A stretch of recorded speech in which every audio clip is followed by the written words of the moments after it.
Bonjour, on se retrouve pour la deuxième séance consacrée à la séquence 2 du thème de développer sa mémoire, forme et durée de mémoire. Donc la semaine, enfin non, il y a 15 jours, parce que c'était férié jeudi dernier, il y a 15 jours, nous avions évoqué ensemble la mémoire immédiate et la mémoire à court terme de travail.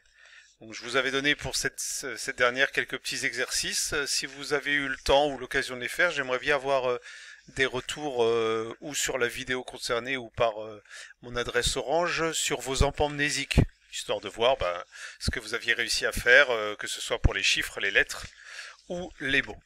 Aujourd'hui, nous allons évoquer donc la mémoire à long terme, comme ce que vous pouvez voir à l'écran. C'est une la mémoire à long terme, comme son nom l'indique, une mémoire durable. Celle qui contient nos souvenirs les plus précieux, que ce soit les souvenirs évidemment liés à notre travail ou à nos connaissances. Ce sont ces souvenirs que l'on garde de quelques jours à toute une vie. Hein. Même si vous êtes jeune, vous avez des souvenirs qui remontent à votre petite enfance.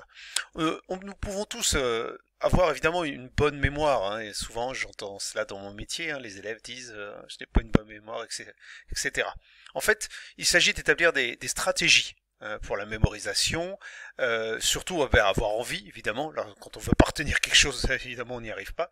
Et puis aussi quelques bonnes habitudes que l'on va prendre, alors soit naturellement, soit moins naturellement, parce qu'on va se forcer à avoir ces habitudes parce qu'on a besoin de mémoriser des éléments, que ce soit pour les études ou le travail. C'est vraiment l'envie ou le plaisir que l'on a à retenir l'information qui va garantir que cette information va rester très longtemps dans notre mémoire. Alors d'après les statistiques, à chaque fois que je vous donne des chiffres, ce sont évidemment des statistiques sur des panels de gens qui ont été testés, nous retenons environ 10% de ce que nous lisons, 20% de ce que nous entendons, 30% de ce que nous voyons, 50% de ce que nous voyons et entendons en même temps, évidemment, quand on a les deux sens en action, 80% de ce que nous disons, ça c'est une bonne chose, et 90% de ce que nous disons en faisant quelque chose à propos de quoi nous réfléchissons et dans lequel nous nous impliquons. Évidemment, si vous dites quelque chose et que vous faites quelque chose qui n'a rien à voir, le pourcentage va bien baisser. Donc, si je résume ce que je viens de dire en donnant tous ces chiffres, la mémoire immédiate, elle est sollicitée très rapidement, comme les autres. Pardon, pas comme les autres. La mémoire immédiate est sollicitée en quelques millisecondes dès que nous avons percevoir quelque chose. Nous avons besoin de percevoir quelque chose. Si nous nous focalisons sur quelque chose, nous passons à ce qu'on appelle la mémoire de travail, l'attention. Ça, c'est ce que nous avions vu la dernière fois, ces deux types de mémoire. Par contre, si nous avons décidé de conserver ce souvenir plus longtemps, nous allons procéder à ce qu'en informatique on appelle l'encodage, l'encodage de l'événement, c'est-à-dire que nous allons faire un effort au niveau de notre cerveau pour que ce souvenir reste le plus longtemps possible dans notre mémoire. Alors, trop souvent, on l'a dit en introduction, je l'ai dit, les élèves, les étudiants, toutes les personnes qui travaillent pour mémoriser, ce sont pour mémoriser ces informations qui sont à moyen terme. C'est-à-dire qu'en fait, on ne fait qu'un petit effort, on ne fait pas l'effort suffisant pour que on passe de la mémoire à moyen terme à la mémoire à long terme. Et c'est évident parce que, en fait, ces informations, on sait très bien que l'on en a besoin que pour un temps très bref. Donc, on ne va pas faire un effort énorme pour le conserver longtemps, sachant qu'on n'en a pas réellement besoin. Et évidemment, ce qui nous oblige parfois à réapprendre des choses que nous avons déjà apprises. Bon, ça peut être évidemment frustrant, mais c'est comme ça. Alors, évidemment, l'idée c'est que pour que nos connaissances soient durables, il faut que nous arrivions à les apprendre le mieux possible. Alors on va voir toute une série de techniques pour améliorer cette mémoire à long terme. Toutes les techniques ne vous parleront pas forcément, peut-être que vous direz oh non, moi, ça c'est technique, je vois pas, etc. L'idée c'est que vous puissiez peut-être au moins vous en approprier une, et puis que vous puissiez ensuite évidemment les utiliser. Alors, on va commencer par la première technique, celle qui est sous vos yeux. Donc, c'est la fameuse technique de la lecture, une technique, bon, évidemment bien bateau, c'est le plus simple, je prends l'exemple du cours. Le plus simple, c'est évidemment de lire son cours ou sa leçon en haute voix lorsqu'on révise. Alors en articulant, bien évidemment, distinctement, en lisant pas trop vite, ça sert à rien de lire pour retenir de façon durable en quantité des informations les mentalistes et les magiciens. Non, ça sert à rien. Il faut la lire à haute voix, en articulant, pas trop vite, même doucement si c'est possible. Surtout, comme c'est écrit sur le document, si vous êtes à dominante auditive. Bien évidemment, ça va renforcer votre capacité à mémoriser cette information. L'idée, évidemment, comme je voulais noter, le plus efficace, c'est de pratiquer ce qu'on appelle une lecture active, c'est-à-dire mettre une intonation, faire vivre le texte, parce que du coup, vous allez vous l'approprier. Ou un peu comme si vous jouiez sur une scène de théâtre, c'est-à-dire que plus vous mettez évidemment de cœur dans ce que vous lisez, plus cette mémorisation à long terme sera efficace. Alors évidemment, je pourrais vous donner des tonnes d'exercices, mais vous pouvez le faire sur un exercice tout bête. Donc, sur l'un de vos cours, en ce moment, vous avez sûrement des choses à mémoriser. Essayez. Bon, si ça fonctionne pas, évidemment n'abandonnez pas dès le début, mais si ça fonctionne pas, eh bien ça ne fonctionne pas. Mais essayez, doucement, mettant de l'intonation, en vivant votre texte, même si ce sont des maths. Bon, essayez peut-être de le faire sur une langue vivante ou sur une matière littéraire, mais tentez. Alors il y a une deuxième technique qui s'appelle la technique d'association. Donc, alors hop, ici, voilà. Donc la technique de l'association, donc on va en parler, je vous l'ai mise là, mais on va en parler, je vais mettre les exercices ici. Alors, cette technique de l'association, c'est pour obtenir de façon durable et en quantité des informations. Se servent de cette technique les gens que vous connaissez, les mentalistes et les magiciens de Las Vegas notamment. Alors, c'est simple en théorie, il suffit que vous associez à chaque information une image ou un personnage qui vous est familier, par exemple d'un jeu de cartes ou un sportif, ou enfin ça dépend de vos passions évidemment. Et ainsi vous allez pouvoir visualiser des informations des personnes comme des éléments en fait d'une maison.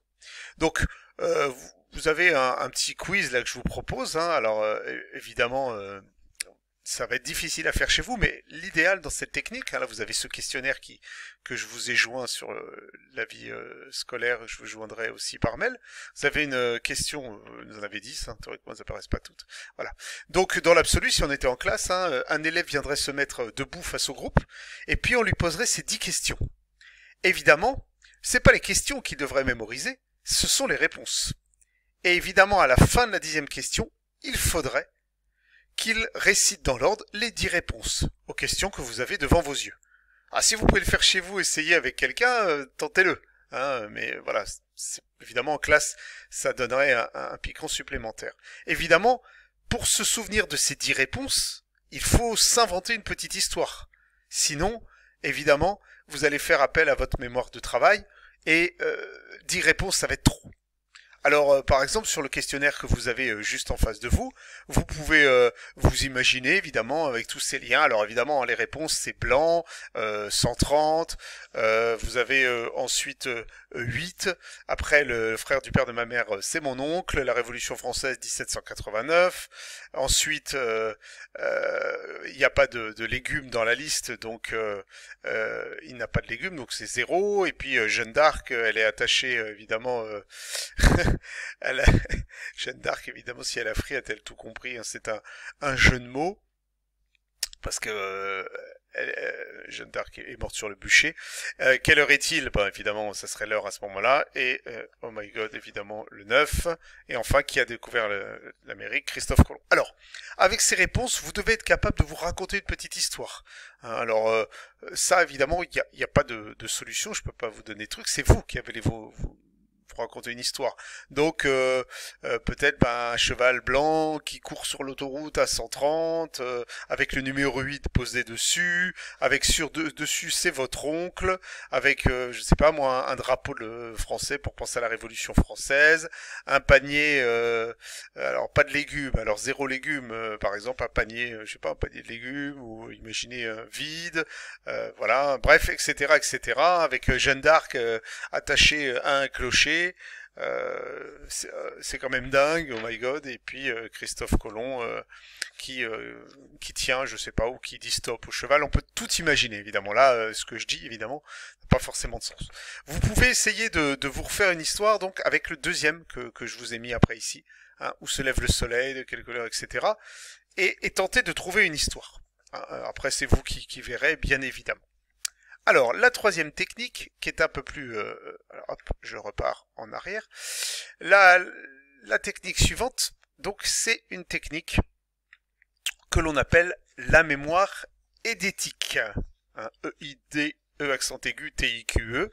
Donc, vous la connaissez plutôt sous le nom de la mémoire photographique ou de la mémoire absolue. Alors ça, évidemment, c'est super puisque ça permet de se souvenir avec une extrême précision d'une image, d'un texte ou de toute chose que l'on peut regarder avec attention pendant un certain temps. Celles qui ont développé cette faculté n'ont besoin en moyenne que d'une trentaine de secondes pour photographier une image et la restituer avec une précision absolue même des années plus tard. En fait, elles ont photographié une scène, etc. Il y a des séries policières qui sont basées là-dessus. C'est en fait une forme de codage des informations. Le cerveau a encodé le souvenir. Et alors, je ne peux pas vous donner une technique pour avoir une mémoire photographique, mais par contre, on peut entraîner sa mémoire photographique. Déjà, il faut se faire confiance et se dire qu'on en est capable. Si on dit « oh, mais j'y arriverai jamais », ça, vous pouvez passer votre chemin, évidemment.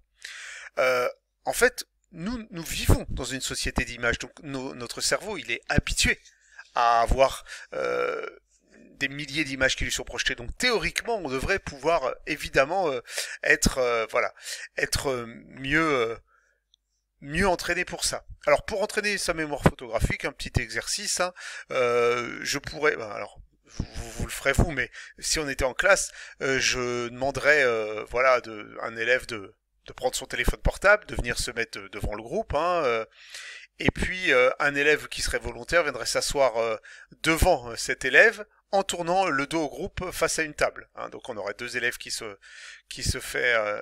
face à face. Donc l'enseignant, moi, donc je me mettrais face aux élèves et je prendrais une photo de groupe qui est derrière vous. Et puis, à ce moment-là, ça permet d'avoir une photographie de la classe à ce moment-là. Puis l'élève se retournerait, observerait la scène, hein, ses camarades, on lui laisserait quelques secondes pour mémoriser la scène, puis il se retournerait, et sur la table, sur la feuille qu'il aurait notée, il pourrait décrire tout ce qu'il a vu, les personnes, les objets, les attitudes, etc. Hein, évidemment, l'idée c'est de se faire la photographie de la scène. Hein, donc il faut que votre camarade ait le dos tourné, hein, que je prenne la photo évidemment du groupe. Ensuite, il se retourne, il mémorise, il photographie et il se retourne. Ça, vous pouvez le faire vous-même. Vous pouvez le faire avec n'importe qui ou même sans regarder. Vous pouvez prendre une photo de la pièce derrière vous, vous vous retournez, vous essayez pendant une trentaine de secondes de photographier et puis, avec évidemment vos yeux, et puis vous notez tout ce dont vous vous souvenez. Et puis ensuite, vous regardez la photo et vous regardez combien d'éléments vous avez réussi à mémoriser. Alors, ça peut se faire à l'extérieur, évidemment. Hein, ça peut se faire avec quelque chose qui se trouve dans un livre, n'importe quel élément dont il faudrait mémoriser un maximum de détails. Alors, l'idée de tous ces cours d'accompagnement, c'est de vous aider, évidemment, par rapport à l'apprentissage, là, à l'école, de vos cours. Donc, il y a des variantes de ces techniques que je viens de vous énoncer. Vous avez par exemple, beaucoup d'élèves le font d'ailleurs, hein, faire des schémas dans le cadre de ces révisions, parce que du coup votre mémoire va encoder le schéma. Et le schéma peut être sollicité par la mémoire lorsque vous avez besoin de retrouver un élément, et vous allez le chercher dans votre mémoire. Hein.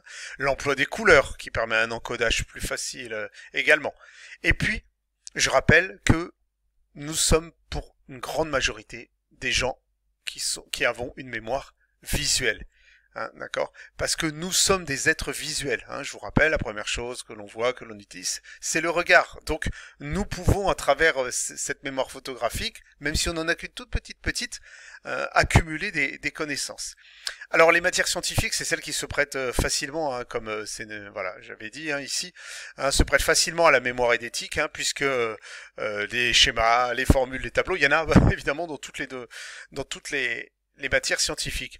Et puis, comme je l'ai noté, hein, on le fait souvent en histoire, hein, la bande chronologique, la fameuse frise chronologique avec les photos, les dessins. Et c'est vrai que souvent, les élèves, en histoire, on me le dit souvent, les sixièmes le disent, ah oui, dans la frise, dans la classe de madame ou de monsieur machin, il y avait cette... Voilà. Donc vous voyez, ça fonctionne également. Voilà. Mais écoutez, j'espère que cela vous a intéressé, puis surtout aidé. Je vous propose évidemment de compléter les trous dans votre document. Je mettrai la correction en ligne d'ici